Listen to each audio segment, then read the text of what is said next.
이 프로그램은 15세 미만의 청소년이 시청하기 부적절하므로 보호자의 시청 지도가 필요한 프로그램입니다.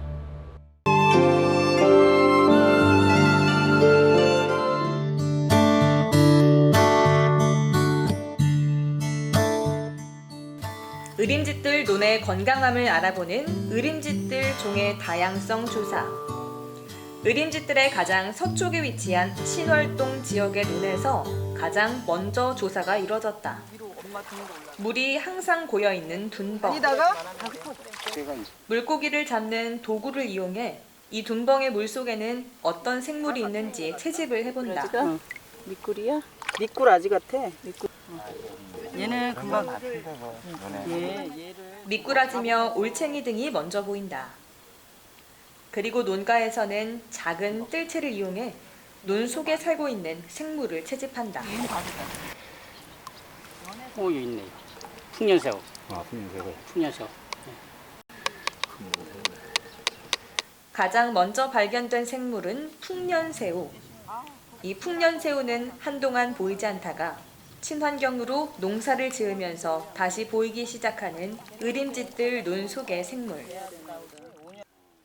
이 풍년새우가 의림짓들 신월동 지역의 친환경 논에 살고 있는 것이다. 미꾸라지인가? 도롱뇽이다. 도롱뇽 나왔다.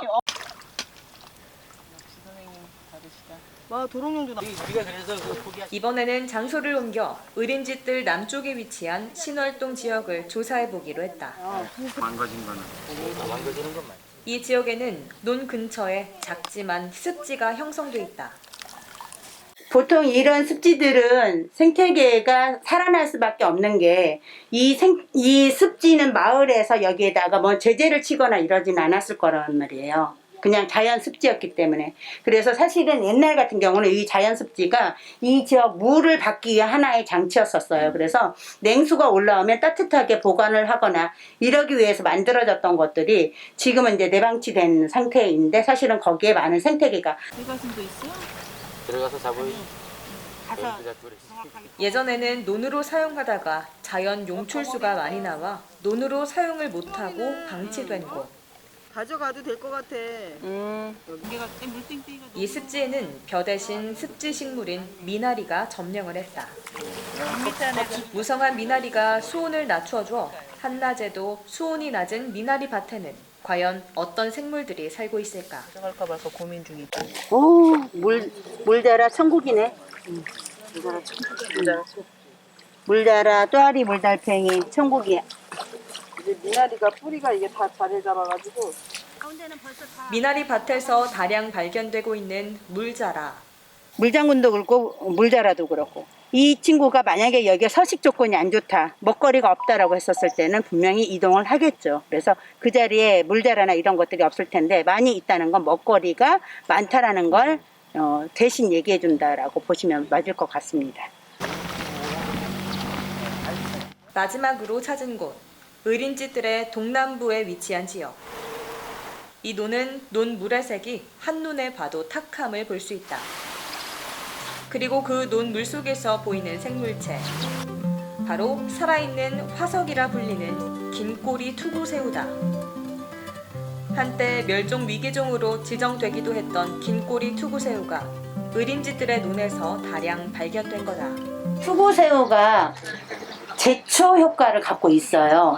예, 다리가 63쌍이 넘거든요. 그래서 이 다리로 막 흐트러지면 이렇게 꾸정물이 이렇게 일어난 것처럼 이렇게 되거든요. 그래서 탁도가 생기기 때문에 예, 다른 풀들이 발화하기도 힘들고 만약 발화됐어도 이 다리를 이렇게 흔들어 가지고 다 없애버리는, 그래서 초경 제초할 수 있는 역할을 갖고 있었거든요. 투구새우가. 그래서일까 모내기를 마치고 별다른 예초 작업을 하지 않은 논. 이 시기에 가장 많이 발생하는 피나 말과 같은 논 속의 수생 잡초들을 찾아볼 수가 없다. 논과 논을 구분해주는 논뚝을 따라 들어가는 박미숙 이사장. 논뚝으로 들어서자 바로 몇 개의 풀을 집어든다. 네, 쓴바기 중에서도 굉장히 봄에 맛있게 먹을 수 있는 선순박이거든요. 그래서 샐러드 해 먹을 수도 있고 나물로 무쳐 드실 수도 있는 순박이가 있습니다. 근데 순박이가 저쪽에 보니까 우점을 하고 있더라고요.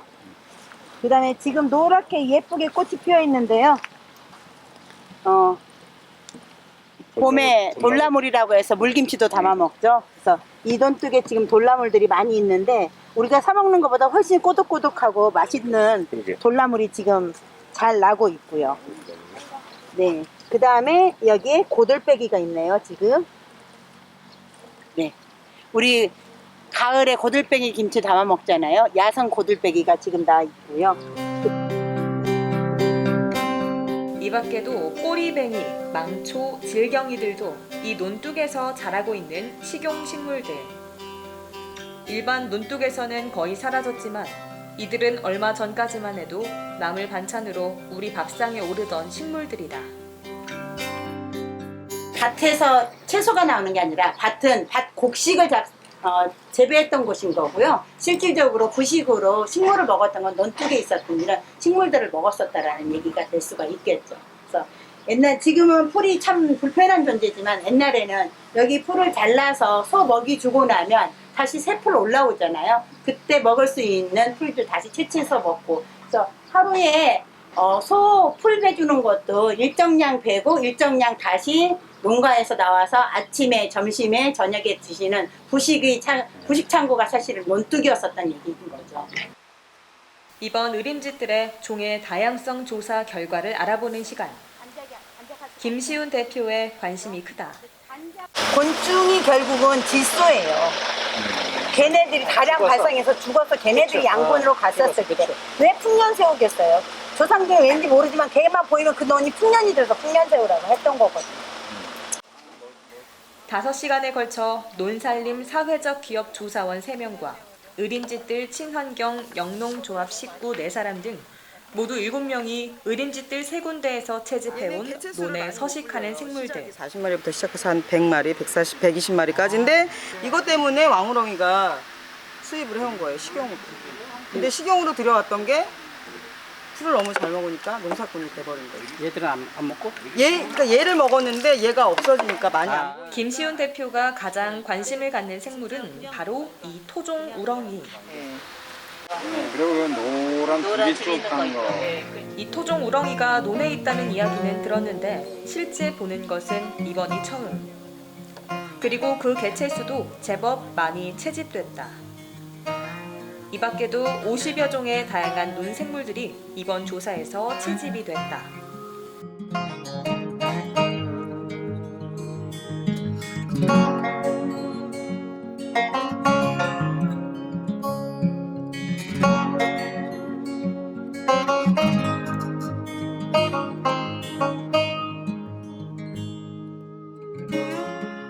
폐회분을 넣어줄 정도로 굴껍질을 구워서 넣어줄 정도로 부족한 성분들을 이 친구들이 사실은 살려내야지 되는 거거든요. 이 친구들이 왕우렁이가 여기에 있어서 죽게 되면 왕우렁이 껍질이 다시 논으로 돌아가고 이런 성질들이 폐회분에 있는 성질과 거의 유사거든요.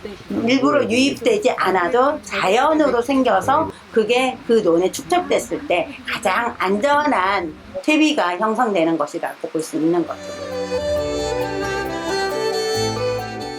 의림집들에서 친환경으로 농사를 짓기 시작한 지 4년째. 인간의 간섭으로 허약해진 논의 생태계가 원래의 건강한 체질을 회복해가고 있다.